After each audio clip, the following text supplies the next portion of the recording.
नमस्कार। मेरी lecture series में आपका फिर से स्वागत है। आज हम मार्केट टारगेटिंग के बारे में बात करेंगे, which is the next step after market segmentation. Market segmentation helped us in identifying the various potential market segment and the opportunities lying therein.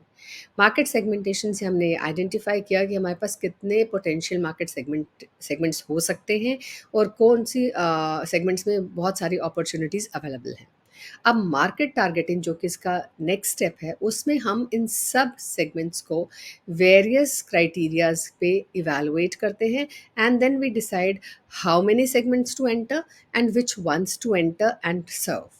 And on there are various factors that would be taken into account while we are deciding on which segments to enter, which may be related to size of the segment maybe, and what is the growth potential, what are the company objectives, what are we having sufficient resources to enter into these segments. So all the and the attractiveness of the segment as well. So on the basis of these factors, in factors को ध्यान में रखते हुए कि segment कितना बढ़िया है, segment कितना अट्रैक्टिव है, कंपनी के पास कितना पैसा है, उनको ध्यान में रखते हुए हम बहुत सारे सेगमेंट्स में भी हमने 10 सेगमेंट्स आइडेंटिफाई कर रखे होंगे। सो उनको हम इवैल्यूएट करेंगे, क्योंकि सभी के सभी सेगमेंट्स में जाना ज़रूरी नहीं है हमारे लिए पॉसिबल हो, या ज़रूरी नहीं है वो प्रॉफिटेबल भी हो। सो इसीलिए हम लोग उन सेगमेंट्स में से कुछ सेगमेंट्स को आइडेंटिफाई करते हैं जिसका नाम मार्केट टारगेटिंग है। Now, coming on to the various strategies which are available to a marketer for doing market targeting. जब हम मार्केट टारगेटिंग करने की कोशिश करते हैं, तो एज अ मार्केटर हमारे पास 3 तरह की स्ट्रैटेजीज अवेलेबल है। हम चाहें तो बड़ी ब्रॉडली उसको केटर कर सकते हैं मार्केट को, हम चाहें तो बहुत नैरोली भी कर सकते हैं, and somewhere in between. So they are 2 extremes, one is mass marketing, the other one is micro marketing. So mass marketing is taking the whole market as one and producing only one product for the whole market without differentiating at any level. So broadly हम लोग अपने product को बेचने की कोशिश करते हैं कि एक ही प्रोडक्ट सबके लिए। So it obviously depends on many factors, for example the nature of the product, the nature of the target audience. So बहुत सारी चीज़ें इन्वॉल्व होती हैं, बट येस, अगर वो सब सूटेबल हैं तो मार्केटर सोचता है कि मैं पूरी एक मार्केट को एक ही मार्केट कंसिडर करूँगा और एक ही प्रोडक्ट सबको बेच दूंगा। This is one type of strategy which a marketer can think of, which is mass marketing. Second is micro marketing, मतलब बहुत ही नैरोली मार्केट करना, छोटे छोटी सेगमेंट्स जिनको हम स्मॉल सेगमेंट्स या इंडिविजुअल लेवल पे मार्केटिंग करना, या कस्टमाइजेशन में के तरीके से मार्केटिंग करना। सो जब हम बहुत ही नैरोली अपने सेगमेंट्स को डिफाइन करते हैं और अपनी स्ट्रैटेजी इस तरह से बनाते हैं कि हम छोटे छोटे सेगमेंट्स को या बड़ी नैरोली हम लोग सेगमेंटेशन करेंगे और मार्केट को केटर करेंगे, that is known as micro marketing, which may be individual level marketing also, जिसको हम आगे स्टडी करेंगे, which is the opposite of mass marketing. You might have only one client to be catered to, so micro marketing में आता है. So mass marketing is considering all the audience as one segment, and micro marketing में you might consider one person as your market, right? So these are the two extreme strategies which are available to a marketer, and in between he can go in for a differentiated strategy or a concentrated strategy. Differentiated strategy means producing different products for different segments, and concentrated marketing means identifying only one or few segments and only catering to them with the same product, right? So ये सारी strategies एक marketer के पास available हैं जब वो एक targeting की कोशिश करता है। Now what is mass marketing, और इसको हम एग्रीगेशन स्ट्रैटेजी भी बोलते हैं। मास मार्केटिंग स्ट्रैटेजी का मतलब ये है, अभी मैंने आपको बताया कि जहाँ एक फर्म डिसाइड करती है या एक मार्केटर डिसाइड करता है कि I will not take into account all the segment differences जो जो उनको डिफ्रेंशिएट करते हैं, जो सेगमेंट को अलग करते हैं, या जो होमोजेनिटी की तरफ हम ध्यान देते हैं, that whole market is considered as one, where we do not consider the differences, and this is known as mass marketing. So mass marketing में क्या होता है कि आप सब पूरी मार्केट को एक ही मार्केट कंसिडर करते हैं। अब अगर हम मास मार्केटिंग करते हैं, that means giving one product to the whole of the market, then you will be producing the same type of the product and giving it to the population or the market, to the whole market. So इसमें क्या होगा कि आप एक तरीके का जब product बना रहे हैं सबके लिए, कोई डिफ्रेंसिएशन नहीं कर रहे, कोई फीचर्स में डिफ्रेंसिएशन नहीं कर रहे, किसी भी चीज़ का कोई डिफ्रेंसिएशन उसके अंदर नहीं ला रहे, तो उस केस में क्या होगा, आपकी इकोनॉमीज ऑफ स्केल ऑपरेट करेंगी। इनिशियली शुरू में जब बिज़नेस होता था तो जनरली मास मार्केटिंग स्ट्रैटेजीज़ को बहुत इम्पोर्टेंस दी जाती थी, एक ही जैसा प्रोडक्ट सबके लिए, even for that matter for in the case of cars also, same types of cars with the same colour use to be produced. So धीरे धीरे over a period of time ये mass marketing का role थोड़ा सा कम हो गया। But इसके चलते हमें क्या फ़ायदे होते हैं, what are the advantages of having mass marketing strategy? There can be economies of scale, there can you can be cost effective, and बहुत सारा स्पेशलाइजेशन आ जाता है, क्योंकि एक ही तरीके का प्रोडक्ट बना रहे हैं आप, उसमें ज़्यादा डिज़ाइन स्टाइल फीचर्स के अंदर कोई डिफ्रेंशिएशन नहीं करते। बट इसमें एक प्रॉब्लम ये है कि आप कस्टमर के कंसर्न्स की तरफ ध्यान नहीं दे रहे हैं। आप वो प्रोडक्ट बना रहे हैं जो आपको लगता है हम सबको बेच देंगे, कस्टमर को क्या चाहिए वो इग्नोर हो जाता है, एंड इसकी एप्लीकेशन थोड़ी सी लिमिटेड है। Now coming on to the differentiated markets targeting strategy. Differentiated markets, this is in between. The next step is either you do mass marketing or you come on to the differentiated. Differentiated में क्या करते हैं आप, एक ऐसा market coverage करते हैं जिसके अंदर फर्म ये डिसाइड करती है कि हम बहुत सारे सेगमेंट्स को टारगेट करेंगे और हर सेगमेंट के लिए डिफरेंट प्रोडक्ट बनाएंगे, डिफरेंट मार्केटिंग मिक्स रखेंगे, डिफरेंट डिज़ाइंस या कुछ भी कोई भी ऑफर जो होगी हमारी प्रोडक्ट ऑफर होगी वो हर सेगमेंट के लिए डिफरेंट होगी। So that is known as differentiated market targeting strategy.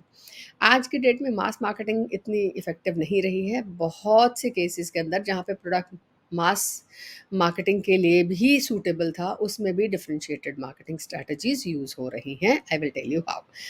Now इसमें क्या करते हैं आप, जो डिफरेंशिएटेड मार्केटिंग टारगेट स्ट्रैटेजी है इसके अंदर you produce a product for 3 P's, that means every purse, every purpose and every personality.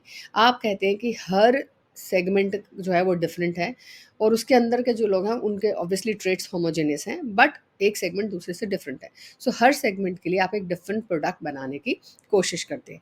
But जब आप ऐसा करते हैं it also means that the costing will go up, economies of scales will not operate, and you will the strategy will be costlier then the mass strategy, mass marketing strategy. Now आज की date में क्या है कि मास marketing strategy, for example आपकी sugar और salt के case में, जिनको आप सबको इकट्ठा बेच सकते हैं, एक जैसी चीज़ बेच सकते हैं, उसमें भी थोड़ा सा डिफरेंशिएशन आ गया है। For example there is low sodium salt, right? So there are different types of salts available in the market. In the similar vein, in sugar you have brown sugar, you have different you have different desi kind of sugar also available in the market. So थोड़ी थोड़ी differentiation mass products में भी लानी शुरू कर दी है marketers में, जिससे कि वो ये कहते हैं कि बहुत ज़्यादा मास मार्केटिंग इतनी इफेक्टिव नहीं होती है। So some kind of taking care of customers in the sense कि okay you are having BP, there's a low sodium salt available for you. So इस तरीके का differentiation within the mass marketing has also started coming up, because mass marketing अब इतना effective नहीं रहा। Customer चाहता है कि उसकी ज़रूरतों का ध्यान अच्छे से रखा जाए, प्लस डिफरेंशिएटेड स्ट्रैटेजी जो है वो थोड़ी सी इफ़ेक्टिव इसलिए हो जाती है क्योंकि आप नीड्स ऑफ द कस्टमर्स के हिसाब से उनको सोल्यूशन प्रोवाइड करते हैं by giving a little bit of differentiation in the products, right? और maybe major differentiation depends on the product also. So इसलिए differentiated product market targeting strategy is very effective and more oftenly used of date by the marketers. Coming on to the concentrated or the niche marketing strategy. So niche marketing या concentrated marketing strategy क्या है कि इसमें आप किसी एक market का एक लार्ज शेयर उठा लेते हैं या फ्यू स्मॉल सेगमेंट्स और niches are the untapped segments जिनको आज तक किसी ने टच नहीं किया, या वो इतने प्रॉफिटेबल हैं ही नहीं कि लोगों ने उनको लोग जो हैं उनको या जो फर्म्स हैं उनको टैप करें, क्योंकि वो थोड़े से they are not very big in size probably, और they are not that profitable. But इस तरीके की नीश मार्केटिंग जो है वो उन कंपनीज के लिए बहुत अच्छी है जिनके पास रिसोर्सेज लिमिटेड है। तो उनको लगता है ठीक है ये किसी ने टैप नहीं किया तो let me tap it because I don't have resources also and I can easily take care of this much of segment which actually जो बड़ी फर्म्स की नज़रों में अभी नहीं आ रहा, क्योंकि बड़ी फर्म्स के लिए वो प्रॉफिटेबल वेंचर नहीं होगा। For example, initially we had western wear for you know western wear for no, I would not give you this example. For example, you have uniforms for army people. So this is a niche kind of a area जिसमें सब लोग जाना नहीं चाहेंगे। तो कुछ firms जिनको लगता है कि हमारे पास इतने रिसोर्सेज नहीं है, so let me try this niche out, which is untouched, this is untapped, and then probably they can have their expertise in that and become the marketers for that niche, right. So जब एक company के resources limited होते हैं, उस case के अंदर निश marketing बहुत हेल्पफुल होती है। Niches are very small and they attract, because they are very small and they are not very very profitable, so they don't attract the competition too much. So big firms उनकी तरफ जाना नहीं चाहेंगे, इसलिए एक there's an opportunity line for small firms in case of niche marketing. So niche marketing बहुत profitable हो सकता है, क्योंकि वो अनटच्ड है और वहाँ कंपटीशन आने का चांस नहीं है, but at times it can have risk also, क्योंकि हो सकता है कि अगर ये कॉम्पिटिटर की नज़र में आ गया तो कॉम्पिटिशन वो उसको कैप्चर कर लेगा and then you left with nothing. And second thing is that because they are very small segments, there are every chance that this segment might not be very profitable, and it may turn, this segment may turn sour. It may, वो segment जो है वो क्योंकि profitable नहीं है तो हो सकता है प्रॉफिट्स हो ही ना, वो आपके लिए बेकार हो जाए। सो इसलिए निश मार्केटिंग थोड़ा रिस्की भी रहता है, बट इसके अंदर छोटे फर्म्स के लिए बहुत ज़्यादा अपॉर्चुनिटी अवेलेबल रहती है। Now coming on to another type of strategy, which is micro marketing. जो मैंने आपको बताया, one extreme is mass marketing and the other extreme is micro marketing. Micro marketing में क्या है कि आप इतनी ज़्यादा कस्टमाइजेशन करते हैं जिससे कि आप हर कस्टमर की नीड्स एंड वांट्स को केटर करने की कोशिश करते हैं। एंड इसका दो फॉर्म्स ये ले सकता है, या तो लोकल मार्केटिंग में आ जाएगा या इंडिविजुअल मार्केटिंग में आ जाएगा। सो लोकल मार्केटिंग वो होगी जो हमारे आसपास होती है, हमारी कम्युनिटी के अंदर छोटी छोटी शॉप्स, ग्रोसरी शॉप्स जो हर लोकेलिटी के साथ होती हैं, सो वो लोकल मार्केटिंग के अंदर काउंट होता है। सो लोकल मार्केटिंग जो होती है, लोकल मार्केटर्स जो होते हैं वो एक पर्टिकुलर लोकेलिटी और पर्टिकुलर रीजन को कैटर करने के लिए की जाती है। फॉर एग्जांपल हमारे यहाँ दिल्ली के अंदर we have Delhi DMS, Delhi milk scheme. So ये सिर्फ दिल्ली या NCR के लोगों के लिए ही प्रोडक्ट्स बनाते हैं। सो ये लोकल मार्केटिंग के अंदर आ जाएंगे, because every state is a big state and every state has small small regions and localities which are being catered to by the local firms और द लोकल मार्केटियर्स। सो जो local firms local लोगों के लिए चीज़ें बनाती हैं वो local marketing के अंदर आएगा। Then another micro marketing is individual marketing. Individual marketing में क्या है, आप एक पर्टिकुलर इंडिविजुअल के लिए मार्केटिंग कर रहे हैं। आप उस इंडिविजुअल को, आप एक पर्टिकुलर इंडिविजुअल के लिए मार्केटिंग कर रहे हैं और इस इंडिविजुअल को आप everything based on his specific needs provide करने की कोशिश करते हैं। So that is known as individual marketing. So what is individual marketing? You customize products and programs to the extent of an individual customer that he feels very happy and delighted, and this is also known as customized marketing or one-to-one marketing, कि आपने एक ही client, एक ही customer की सारी ज़रूरतों को ध्यान में रख के एक प्रॉपर उसके लिए प्रोडक्ट बनाया, या एक प्रॉपर उसका प्रोडक्ट जो है उसके हिसाब से तैयार किया, उसकी नीड्स के हिसाब से, उसकी पर्टिकुलर स्पेसिफिकेशंस के हिसाब से। फॉर एग्जांपल एक घर बनाना, राइट। आजकल तो बहुत सारी चीज़ों में कस्टमाइजेशन होता है, और कस्टमाइजेशन छोटी से छोटी चीज़ से लेके बड़ी से बड़ी चीज़ तक बन सकता है। आप एक यॉट बनवा सकते हैं अपने लिए, आप एक गाड़ी अपने लिए बनवा सकते हैं, जो एक्सपेंसिव कार्स हैं वो कस्टमाइज़ की जाती हैं। सो इंडिविजुअल मार्केटिंग का रेंज जो है वो बहुत बड़ा है। वो छोटी से छोटी चीज़, for example a haircut, it is customised, suit which you get made, or a shirt which you get made from a tailor is also customized. So छोटी से छोटी कस्टमाइजेशन से लेके बड़ी से बड़ी कस्टमाइजेशन पॉसिबल है। उसमें कस्टमर जो है वो सिंगल सेगमेंट की तरह आप कस्टमर को एक सिंगल सेगमेंट की तरह देखते हैं, right. And then high level of designing a villa for a customer. So आप घर बनवा सकते हैं, बहुत सारी चीज़ें हैं जिसमें, और आज की डेट में डिफ्रेंशिएशन और कस्टमाइजेशन काफ़ी ज़्यादा किया जाता है, because you want to tell customer that you care for him, because marketer को ये दिखाना है, कंपटीशन बहुत ज़्यादा है, तो उसको ये दिखाना है कि हम वो उनकी केयर करते हैं, उनका ध्यान रखते हैं, उनकी हर चीज़ की जो उनकी प्रॉब्लम वो फेस कर रहे हैं, हर प्रॉब्लम को वो कवर करने की कोशिश करते हैं अपने प्रोडक्ट और अपने मार्केटिंग मिक्स से। Now, these were the various marketing targeting strategies available to a marketer, और इनमें से मार्केटर को चूज़ करना है कि वो कौन सी स्ट्रैटेजीज अपनाएगा। अब ये भी बहुत सारी चीज़ों पर डिपेंड करता है कि हमारा प्रोडक्ट कैसा है, हमारे क्लाइंट्स कैसे हैं, हमारे कस्टमर्स कैसे हैं, हमारा प्रोडक्ट जेनरिक है या बड़ा स्पेसिफिक है, और हमारी मार्केट कैसी है, हमारे पास रिसोर्सेज कैसे हैं। सो बहुत सारी चीज़ों पे ये डिपेंड करेगा, और ये डिसीजन एक मार्केटर को लेना है कि वो मार्केटिंग स्ट्रैटेजी, वो जब अब टारगेटिंग करेगा तो किस तरीके से करेगा, कौन सी स्ट्रैटेजी अपनाएगा, मास मार्केटिंग अपनाएगा, डिफरेंशिएटेड अपनाएगा, या इंडिविजुअल और नीश में जाएगा। जब हमने ये डिसाइड कर लिया ठीक है, हम डिफरेंशिएशन करेंगे या उस या मार्केट या या मास मार्केटिंग करेंगे, तो this leads to certain patterns of target market selection. So इससे हमारे कुछ पैटर्न्स निकल के आते हैं। ये पैटर्न्स बन जाते हैं जब एक डिसीजन ले लेते हैं, तो ऑटोमेटिकली ये पैटर्न बनेंगे। अब ये पैटर्न कैसे बनते हैं? फॉर एग्जाम्पल, अगर आपने सोचा कि मैं डिफरेंशिएशन करूँगा, लेकिन मैं सिंगल सेगमेंट यूज आपने एक डिसीजन लिया, I will be focusing on a single segment pattern. Single segment pattern मतलब आपके पास 3 मार्केट्स हैं, और आप in this figure you can see there are 3 markets and there are 3 products also. So when a firm decides or a marketer decides that I will give one product to only one market, so this is different, this is like a strategy, this is a pattern, which this is actually the targeting, the selection, कि मैं पूरे segment में से सिर्फ एक ही segment को एक ही product देने वाला हूँ। तो क्या पैटर्न निकल के आएगा, ये सामने आपके फिगर के अंदर है, that you will only cater to one market with only one type of product, right? So obviously it will lead to differentiation, and you will be focusing only on that particular product. For example, आपका जो Escorts company है, या एक company है जो केवल tractors ही बनाएगी farmers के लिए, सो एक product only for farmers, right? So this is a single segment pattern. और आप एक सिलेक्टिव पैटर्न भी कर सकते हैं। आप जब टारगेटिंग के बारे में फाइनल डिसीजन लेते हैं, आप कहते हैं ठीक है, मैं एक प्रोडक्ट तो मार्केट 1 के लिए बनाऊंगा, प्रोडक्ट 2 मैं मार्केट 3 के लिए बनाऊंगा, और प्रोडक्ट 3 मैं मार्केट 2 के लिए बनाऊंगा।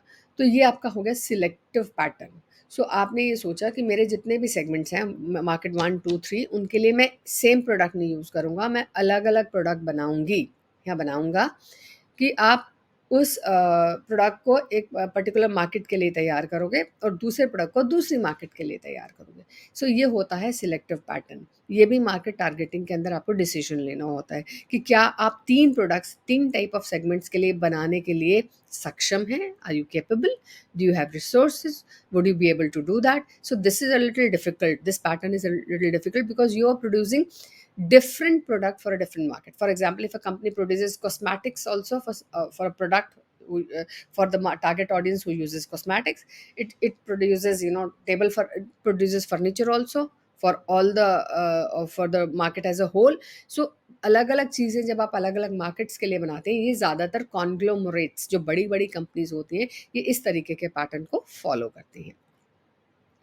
Then another pattern which can come up for during the decision, when you take a decision about for targeting, is that you try to do the product specialization. You say नहीं, मेरे को हर product के लिए अलग नहीं बनाना, it will be I'll be landing into too many market mixes, I would have to do a lot of work, एक के लिए अलग दूसरे के लिए अलग. So what I do is I produce one product for all the segments. 3 segment मेरे पास हैं। For example, I have segmentation on the basis of income, so high income, low income और मिडिल इनकम, और मैं जो अपना product है वो तीनों सेगमेंट्स के लिए बनाऊंगा। फॉर एग्जाम्पल, कार्स के अंदर आपने कहा मिडिल सेगमेंट, हाई सेगमेंट और लोअर सेगमेंट, मैं कार ही बनाऊंगा और मैं तीनों से बनाना है, और मुझे तीनों के लिए बनाना है, तीनों मार्केट्स के लिए बनानी है। So this is known as product specialization. You try to specialize in a particular product and try to sell that product in all the segments you have identified, maybe 1 2 3 5 10 whatever, right? So आप product को एक रखते हैं और markets जो है आपके segments जो है अलग अलग, हर मार्केट को आप वही प्रोडक्ट डिफरेंट वे में सेल करेंगे। Then there is market specialization where you say कि okay I will focus on only one market segment, मैं एक ही market segment रखूंगा और उसको हर चीज़ provide करूंगा. मेरे पास for example I have three products, types of products. All these three products will be given catered to only one market segment. So what you try to do is here you specialize in that special market segment. आप उस segment को इतने अच्छे से study कर लेते हैं, इतने अच्छे से समझ लेते हैं. For example 2-3 product, different products for elderly people, medical insurance, and medical equipment and tourism. For example, you give these three different products to one market segment, that is elderly people in the age group of 60 plus. So this would be your market specialization. In that case, what you will do, you will study that market segmentation in such a manner, in such so much of depth, and then you try to find out what all products are required by them, and you try to produce all those products for that particular segment.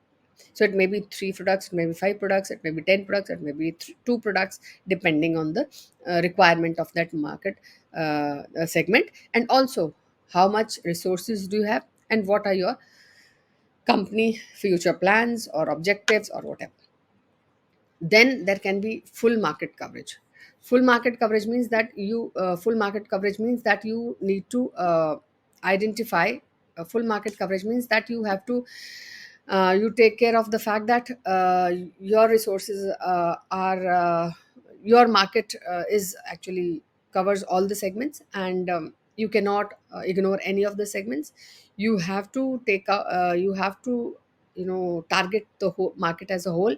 All the segments in these markets have to be covered, and you have three products or maybe two products, or you have one product but you give variants of product, 1A, 1B, 1C.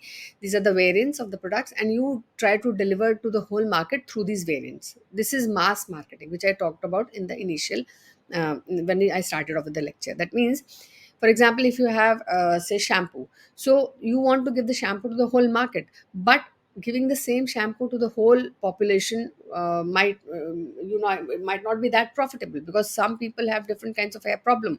So what you do is you do a variation in that shampoo. For example, shampoo for oily hair, shampoo for dry hair, shampoo for dandruff, shampoo for straight hair, shampoo for sheen in the hair. So you can have n number of variations and sell them to the market as a whole, cover all the segments in the market. So this is full market coverage or mass marketing, which I had talked about earlier, right? So this covers the all the patterns of market targeting.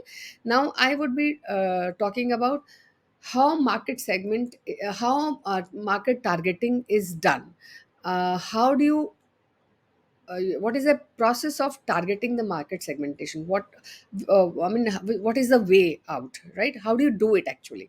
So what you do is, as a marketer, you try to measure the attractiveness and the business strength position. Again, business strength position means your capability as a business, your resources, your strengths, your way your capability of handling the uh, what do you call weaknesses of your weaknesses and your threats in the market. So all these things, your competitiveness, so all these positions, which all these strengths which you can think of in your business, you will measure that in terms of the market segment attractiveness, the various segments which you have identified in your market segmentation. So market segmentation में आपने जितने भी segments identify किए, उनको आप measure करोगे in relation to your strengths as a business and the attractiveness of those segments.